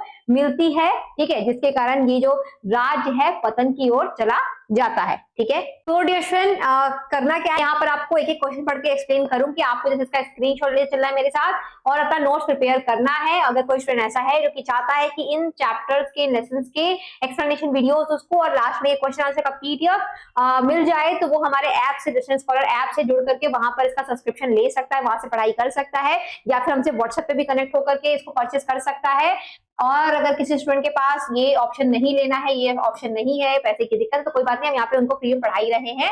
बस आपको चैनल को सब्सक्राइब रखना है ताकि कोई भी बेनिफिट आए आपको चैनल पर तो वो आपको मिलता रहे। ठीक है, चलो क्वेश्चन पढ़ते हैं फटाफट से। यहाँ पे शतरंज के खिलाड़ी के माध्यम से दिखाया गया, क्या दिखाया गया है यहाँ पर? ऑप्शन है भारतीय शासकों का पतन। ठीक है, ये पता ही है। दूसरा क्वेश्चन देखते हैं, मिर्जा साहब में मीर साहब के प्रति प्रतिकार की भावना आती जा रही थी क्योंकि वे शतरंज में लगातार हार रहे थे। ठीक है, और जब लगातार जो मिर्जा साहब थे वो हार रहे थे तो वो फिर किससे गुस्सा होने लगते हैं, किससे खफा होने लगते हैं, किससे बदले की भावना उनके अंदर आने लगती है? मीर साहब से। ठीक है, वाजिद अली शाह के बंदी बनाए जाने पर मिर्जा और मीर को कोई मतलब नहीं था। क्यों नहीं था? शतरंज का वास्ता अधिक महत्वपूर्ण था, मतलब जो गेम था वो उनके लिए ज्यादा अधिक इंपॉर्टेंट था। ठीक है, घास तो आपके अब्बा जान छीलते होंगे, यहाँ तो पीढ़ियों से शतरंज खेलते चले आ रहे हैं, यह कथन किस ओर संकेत करता है? मीर की प्रतिकार की भावना का। मीर के अंदर जो प्रतिकार थी, बदला लेने की भावना थी, गुस्सा था, क्योंकि वो लगातार हार रहे थे मिर्जा साहब से, तो इस वजह से वो ऐसा बोलते हैं। ठीक है, जी, ले जाकर खाना सिर पर पटक दो, खाए तो कुत्ते को खाए या कुत्तों को खिलाएं, यह संवाद से बेगम साहिबा की किस विशेषता का पता चलता है? क्रोध, वो काफी गुस्से में थी उस टाइम पर। नवाब वाजिद अली शाह के बंदी बनाए जाने की घटना पर लखनऊ वासियों के व्यवहार को लेखक कहता है कायरता, क्योंकि वहां पर किसी ने भी उनको रोका नहीं, अंग्रेजी सेना को, और बड़ी ही आसानी से, शांत तरीके से एक राज्य का जो राजा था, नवाब था, वो बंदी बना लिया गया था। ठीक है, मगर आपने उन्हें सिर पर चढ़ा रखा है, यह मुनासिब नहीं है। इस वाक्य में प्रयुक्त मुहावरे का अर्थ बताइए। बहुत लाड प्यार से बिगाड़ देना। ठीक है, आगे देखते हैं। निखट्टू शब्द है देशज, ये किस प्रकार का शब्द है? देशज शब्द है। ठीक है, स्क्रीनशॉट लेते चलो एक बार मेरे साथ। शतरंज के खिलाड़ी का उद्देश्य है गुलामी के कारणों के प्रति सचेत करना। ठीक है, इस जो कहानी का लिखने का क्या मेन उद्देश्य था? इस कहानी को लिखने का मेन उद्देश्य यही था, गुलामी के कारणों के प्रति सचेत करना, अवेयर करना, अलर्ट करना। ठीक है, क्वेश्चन आंसर है यहाँ पर, शतरंज की खिलाड़ी कहानी के शीर्षक की सार्थकता पर विचार कीजिए। हालांकि ये आप स्क्रीनशॉट ले लो, एक बार इसको पढ़ सकते हो, सेल्फ डूइंग क्वेश्चन है। ठीक है, क्योंकि मैंने ऊपर एक एक चीज आपको बताई ही है, सारी चीज समझाई है, तो ये आप कर ही सकते हो अपने से। ठीक है, आगे क्वेश्चन है, मीर और मिर्जा की मित्रता के सकारात्मक तथा नकारात्मक पक्षों का उल्लेख कीजिए। तो ये भी आप स्क्रीनशॉट ले लो। ठीक है, चलो समझाती हूँ करी। शतरंज के खिलाड़ी पात्र मिर्जा और मीर के सकारात्मक और नकारात्मक दोनों ही पक्ष हैं, दोनों ही चीजें थी वहां पे, नेगेटिव और पॉजिटिव। तो सकारात्मक पक्ष क्या है? यह है कि कथाकार ने इन दोनों पात्रों के आधार पर तत्कालीन वातावरण का चित्रण किया है। उस समय देश में विलासिता फैली थी, इसके माध्यम से उन्होंने लखनऊ की भयावह स्थिति का सजीव चित्रण किया है। वे बताना चाहते हैं कि उस समय मिर्जा और मीर जैसे बहिया लो बना जाते हैं कि उस समय मिर्जा अजारकता पूर्ण स्थिति का कोई प्रभाव नहीं पड़ता है। तो आप इसको अपनी लैंग्वेज में भी लिख सकते हो कि जो दोनों दोस्त थे उन दोनों के आधार पर जो देखा कि उसने पूरी जो समाज है, राज्य है, उस समय की जो स्थिति है, देशाकाल की, उसका वर्णन किया है कि दोनों को उस खेल के अलावा दूसरे किसी से मतलब नहीं था, आम जनता को भी बाकी चीजों से मतलब नहीं था, वो तो अपने भोग विलास में, खेल कूद में लगे रहते थे, और किस तरीके से उस समय जो अजारकता थी, फैली हुई थी, उसका भी वर्णन है। और यहाँ पर क्या नाम है, और यहाँ पर जो नकारात्मक पक्ष है वो है दोनों ही डरपोक बन गए, कायर बन गए, शतरंज प्रेम में इस तरह डूबे हैं कि उन्होंने राजभक्ति न होकर शतरंज भक्ति थी। ठीक है, ये एक अच्छी लाइन है, आप इसको यहाँ से स्क्रीनशॉट ले सकते हो कि दोनों वहां पर कायर बन गए, डरपोक बन गए, और दोनों के अंदर से शतरंज खेलते खेलते राजभक्ति निकल गई, देशभक्ति निकल गई, और उनके अंदर शतरंज भक्ति आ गई, शतरंज से इतना प्रेम हो गया उनको। ठीक है, वे इस लत से बुरी तरह शिकार हो गए। प्रेमचंद उनके बारे में टिप्पणी करते हैं कि कोई ये सब आपको पता ही है, मैंने बताया ही था आपको। चलो ठीक है, इसको एक स्क्रीनशॉट ले लो, पढ़ना, आगे बढ़ते हैं। जिसे आजीविका के लिए संघर्ष नहीं करना पड़ता, उसके जीवन में कुछ विकृतियां आ जाती हैं। कहानी के आधार पर इस कथन पर विचार करिए। और दोनों जो पात्र हैं इसमें, मिर्जा और मीर, दोनों को अपनी आजीविका के लिए कोई भी मेहनत संघर्ष नहीं करना पड़ता, क्योंकि उनके पास पैतृक संपत्ति भर भर के है। तो इस वजह से वो बस उठते हैं, खाते हैं और अपनी ऐशो आराम की जिंदगी को जीते हैं। तो इसमें ये पूछा जा रहा है कि अगर किसी की लाइफ में संघर्ष ना हो, उसके पास पैतृक संपत्ति भर भर के हो, उसको अपनी आजीविका की चिंता नहीं हो, तो उसकी लाइफ में कुछ विकृतियां भी आ जाती हैं। ठीक है, वो विकृतियां क्या है? प्रेमचंद की इस टिप्पणी निकम्मे लोगों पर है। संसार के ऐसे लोगों का अभाव नहीं है जो जीविका के लिए संघर्ष नहीं करते हैं। उनके पास बाप दादाओं की जायदाद होती है, पैसा खुला होता है, इसलिए उनमें तरह तरह की बुराइयां घर बना लेती हैं। वे गैर जिम्मेदार हो जाते हैं, किसी न किसी व्यसन के शिकार हो जाते हैं, अपनी बात सही साबित करने के लिए ऐसे तर्क देते हैं जिसका कोई सिर पैर नहीं होता है।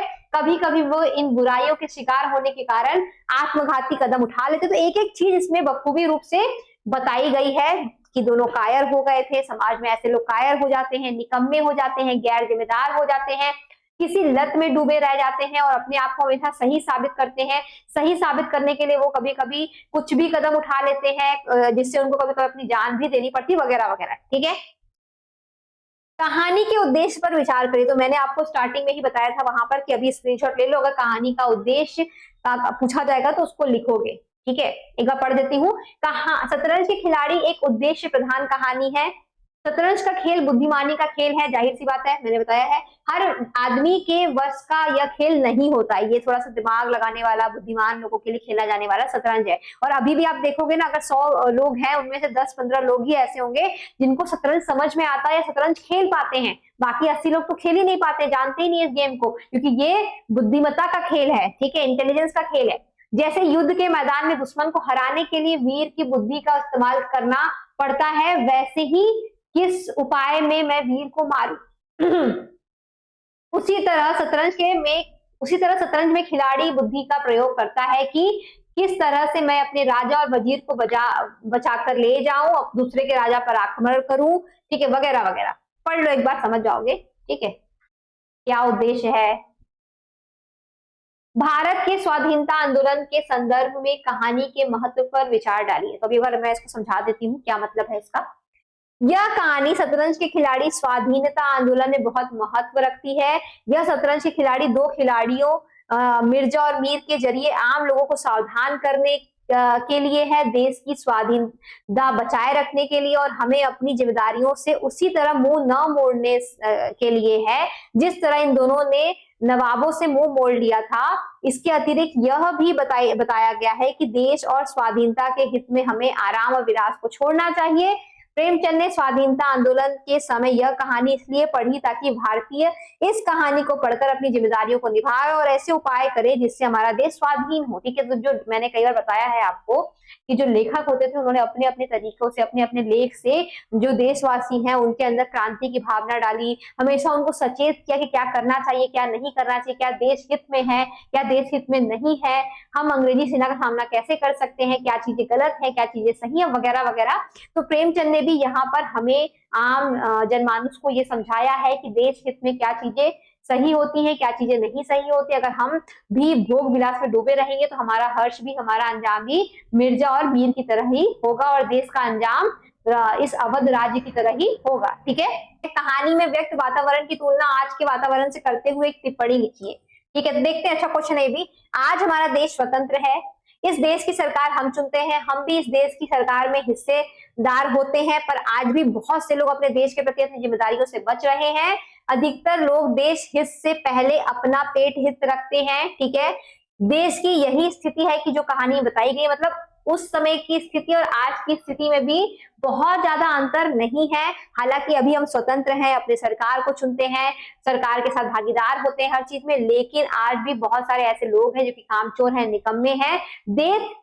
देश हित से पहले पेट हित, मतलब अपने पेट के हित के बारे में सोचते हैं। ठीक है, जिस तरह मिर्जा और मीर को केवल अपने पेट की फिक्र थी, अपने मनोरंजन के अलावा उन्हें देश की चिंता नहीं थी, ठीक उसी प्रकार अधिकतर लोग आज भी देखे जा सकते हैं। जिस तरह मीर मिर्जा जैसे लोग शतरंज के खेल से बुद्धि का तीव्र होना मानते हैं, उसी तरह आज भी बहुत से लोग हैं जो कुतर्क से अपने को सही ठहराते देखे जाते हैं। यह बात न केवल जनता में है अपितु राजनेताओं तक है। ठीक है, तो यहाँ पे कह रहा है जिस तरीके से वो दोनों जो दोस्त थे मीर और मिर्जा, दोनों जब शतरंज खेलते थे उनसे कोई पूछता था इतना टाइम इस पे क्यों लगाते हो, क्यों गवाते, तो वो तर्क देते थे कि शतरंज खेलने से बुद्धि तेज होता है, तीव्र होता है। तो आज भी देश में बहुत सारे ऐसे लोग हैं जो कि बहुत फालतू काम करते हैं, टाइम वेस्ट करते हैं, और उनसे जब पूछा जाता है कि तुम ये क्यों करते हो तो बेकार के तर्क देते हैं।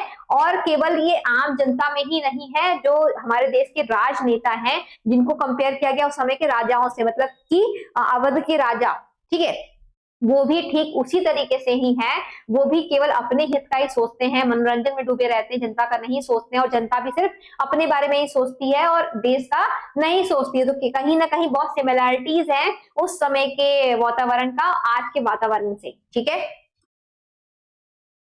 मिर्जा और मीर के चरित्र की विशेषताएं कीजिए। तो ये आपको मैंने ऊपर बहुत अच्छे से समझाया है, अगर आपने उसका स्क्रीनशॉट लिया है तो उसको ही लिख सकते हो, अगर इसका स्क्रीनशॉट ले रहे हो तो यही लिख सकते हो। तो ये मैंने आपको बहुत अच्छे से एक्सप्लेन किया, तो ये मैं दोबारा एक्सप्लेन नहीं करूंगी, आप सीधे स्क्रीनशॉट ले लो। ठीक है, चलो आगे बढ़ते हैं, ये भी था इसका। आगे बढ़ते हैं फटाफट से, छोटे छोटे क्वेश्चन है उनको देखते हैं।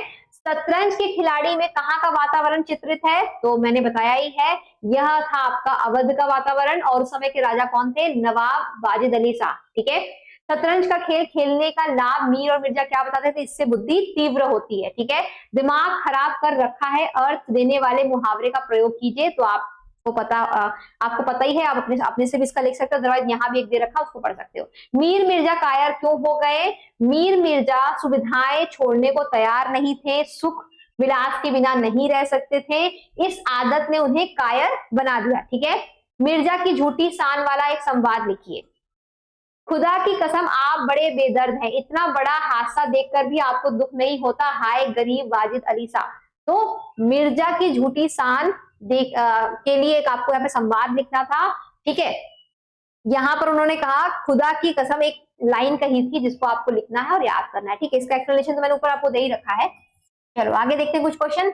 मीर साहब डरपोक और कायर हैं, स्पष्ट कीजिए। मीर साहब की डरपोक प्रकृति का पता तब चलता है जब वो बेगम के गुस्से से डर के भाग जाते हैं। दोनों के दोनों ही कायर थे। ठीक है, बेगम की जल्लाहट वाला संवाद लिखिए। तो ये ऊपर भी था, क्या पान मांगे हैं, कह दो आकर ले जाए, खाने की फुर्सत नहीं है, ले जाकर सिर पर खाना पटक दो, खाए चाहे कुत्ते को खिलाए। ये सारे संवाद से पता चलता है किसका, बेगम की जल्लाहट का।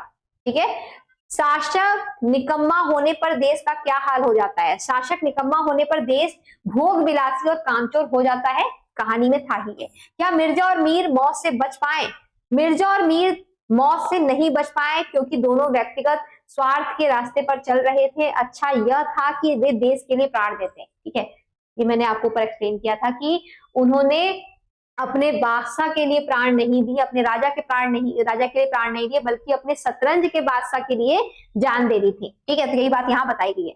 शतरंज के खिलाड़ी के माध्यम से प्रेमचंद क्या संदेश देना चाहते हैं, तो ये बताइए, बार बार बताने की जरूरत नहीं है। कुछ और क्वेश्चन आगे है। शतरंज के खिलाड़ी कहानी समझने के लिए किन तत्वों की आवश्यकता है, शतरंज के खिलाड़ी कहानी को समझने के लिए कहानी के तत्वों की आवश्यकता है। ये तत्व है कथा वस्तु, पात्र, चरित्र चित्रण, देश और वातावरण, संवाद, भाषा शैली और उद्देश्य। मैंने आपको एक एक चीज समझाई है, कहानी वस्तु भी समझाई है, चरित्र चित्रण भी समझाया है सभी का, देश काल और वातावरण भी समझाया है, संवाद भी समझा दिया, उद्देश्य भी समझा दिया, सबको समझाया है। ठीक है, कहानी, शतरंज के खिलाड़ी कहानी में प्रजा की स्थिति को किस प्रकार बताया गया है। शतरंज के खिलाड़ी में कहानीकार ने बताया है कि किसानों से कर के रूप में अर्जित धन नवाबों के भोग विलास पर खर्च किया जाता था। ठीक है, शासक की कर्तव्यहीनता का पता किस प्रसंग से चलता है, किस प्रसंग से चलता है ये देखते हैं। नवाब वाजिद अली शाह को गिरफ्तार करने के बाद भी मीर मिर्जा शोक में डूबने की बजाय क्या करते हैं, वो वहां पर उनका मजाक उड़ाते हैं।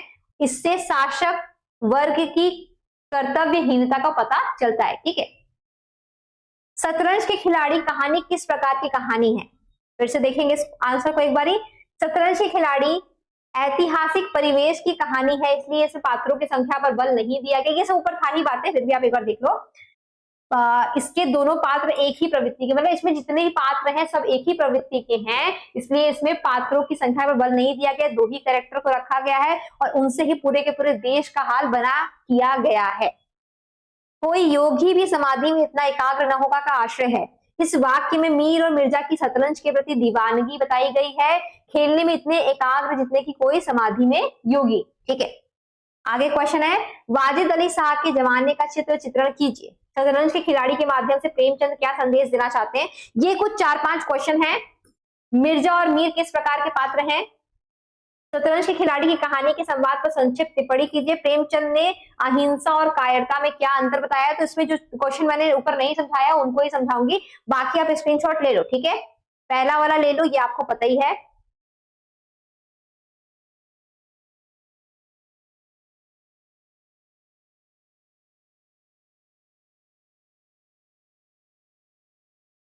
ठीक है, दूसरा भी आप स्क्रीनशॉट ले लो, ये भी पता है। तीसरा भी समझाया गया है, इसको भी ले लो। चौथा एक बार देख लेते हैं यहाँ पे। प्रेमचंद की कहानी शतरंज के खिलाड़ी में कम संवाद नहीं है, उन्होंने इनका प्रयोग आवश्यकता अनुसार किया है। पात्रों की चारित्रिक विशेषताओं को अभिव्यक्ति करने के लिए वे संवाद का आश्रय लेते हैं। एक स्थान पर मिर्जा अपनी बेगम से कहते हैं, खुदा के लिए तुम्हें हजरत हुसैन की कसम है, मेरी मैयत ही देखे जो उधर जाए। यह संवाद मिर्जा के मानित होने के डर को व्यक्त करता है। इस तरह उनके संवाद पात्रों की मानसिक स्थिति को पूर्णतः स्पष्ट करने में समर्थ है। ठीक है, तो आपको यहाँ पर 1-2 संवाद का एग्जाम्पल दिया गया, उदाहरण दिया गया है। इसके अलावा और भी बहुत सारे संवाद के ऊपर भी हमने देखा है कि किस तरीके से मिर्जा की जो बेगम थी उन्होंने कई संवाद कहे, फिर मीर साहब ने कुछ संवाद कहे, तो वो सारे को भी आपको यहाँ पे लिख के एक्सप्लेन कर सकते हो। ठीक है, और बाकी जो प्रेमचंद ही है वो काफी निपुण लेखक है, उन्होंने बहुत ही रोचक तरीके से ये कहानी लिखी है और जहां पर जो संवाद उपयोगी थे उनको वहां पर फिट बैठाया है, कोई भी अनावश्यक संवाद नहीं लिखा है। ठीक है, और सब कुछ मिलकर ये जो कहानी है पूरे तरीके से एक जो उद्देश्य देना चाहती थी, उन्होंने ये उद्देश्य को अपने संवादों से व्यक्त किया है। ठीक है, फिर आगे है, प्रेमचंद ने कहा कि अगर बिना संघर्ष किए हम किसी के गुलाम हो जाते हैं तो यह हमारी कायरता है। ठीक है, तो बिना संघर्ष किए ही जो वहां का नवाब था वाजिद अली साहब, वो गुलाम हो गया था। वहां की जनता में कोई भी संघर्ष देखने को नहीं मिला, राजा को बचाने के लिए कोई उनमें उमंग देखने को नहीं मिला और बिना संघर्ष के बिल्कुल शांति से वो कैद कर लिए गए, जिसको यहाँ पर जो प्रेमचंद है वो कायरता का नाम देते हैं। इसे अहिंसा नहीं कहा जा सकता। ठीक है, अहिंसा में भी यही होता है कि लोग हाथ नहीं उठाते, लड़ाई झगड़े नहीं करते, खून खराबा नहीं करते हैं, और बिना संघर्ष में भी यही होता है कि लोग खून खराबा नहीं करते हैं। लेकिन बिना संघर्ष को उन्होंने कायरता कहा है, जबकि अहिंसा कभी भी कायरता का समर्थन नहीं करती है। ठीक है, चलो अब आगे आ गया आपका गद्यांश। तो गद्यांश आप देखो यहाँ पर क्वेश्चन दिया है, पूरा का पूरा पैराग्राफ दिया गया है, गद्यांश दिया गया है और फिर उससे कुछ क्वेश्चंस निकल के आ रहे हैं। तो गद्यांश के क्वेश्चन आंसर का आपको स्क्रीनशॉट लेना है, क्योंकि मैंने गद्यांश कैसे पढ़े मैं पूरा का पूरा एक्सप्लेन किया है उस चैप्टर में कि आप अगर कोई भी गद्यांश आता है, पठित गद्यांश, अपठित गद्यांश, तो आप उसका आंसर कैसे दे सकते हो, तो उस चैप्टर को जाके देखो और फिर आप कोई भी गद्यांश आए, पठित या अपठित, उसका आंसर आप आसानी से लिख सकते हो। तो अभी यहाँ पर ये गद्यांश है, इसका स्क्रीनशॉट ले लो। फिर जो ये क्वेश्चन निकल रहा है इससे आप इसका भी स्क्रीनशॉट ले लो। हालांकि हमने आंसर यहाँ पे ऑलरेडी दिया हुआ है, तो एक बार आप अपने आंसर से इन आंसर्स को मैच कर लेना। ठीक है, इस तरीके से। दूसरा फिर यहाँ पर गद्यांश है जो कि पठित गद्यांश है, एक बार फिर से, और ये इसके प्रश्न है, फिर उसके उत्तर भी इसी में लिखे गए हैं।